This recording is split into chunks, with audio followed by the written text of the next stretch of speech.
Hello, this is Brandon Garnott and Paul Spica here for Spica Real Estate, giving you this month's edition of the Byron Center Home Values Report, something we like to track, something that you might find helpful. So Paul, what have we seen since our last video? Yep, absolutely. Spring market's in full bloom. The weather's starting to turn. More importantly, Houseman's is open.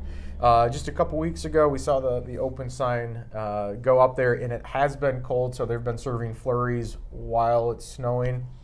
But it is spring, and we are seeing quite a bit of good activity out there. In the report that you received, I want to highlight 3 properties that are worth noting, and I'm going to go from the bottom to the top of your page there. The first one that I want to point out is 8246 Harlow. That's a property that is now sold. It is now closed. The buyers haven't moved in yet, but that was a really good one, a really good high watermark for us in the kind of the downtown area. And it was a great home, and the buyers are super excited to move in there. The other 2 that I want to point out are at the top of the list, number 1 and number 2.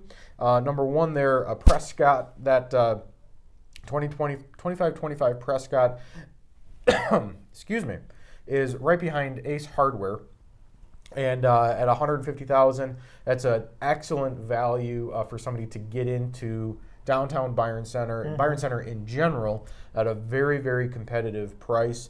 And it's a very large house when you look at it just from a pure square footage perspective. So kind of a unique opportunity there.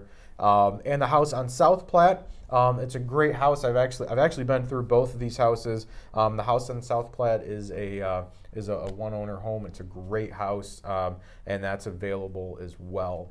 And so there's not a lot available, and they do kind of range. They span a large range there from 150 to 300,000, but there's still not a lot on the market, and that's kind of the general trend that we've been seeing for a while, that there's just not a lot of houses on the market. And so, as we often say, if you're at all considering selling, give us a call. We'd love to have a conversation with you and see how this lack of homes on the market can benefit you as a home seller in the Byron Center area. Anything else we need to talk about? No, just like you're saying, you all know kind of the same story in real estate that it's been for a little while. And so if you're curious what that looks like for the next couple months or next couple years, and what that looks like for you specifically, would love to chat about it. So thanks for watching, and we'll see you next month.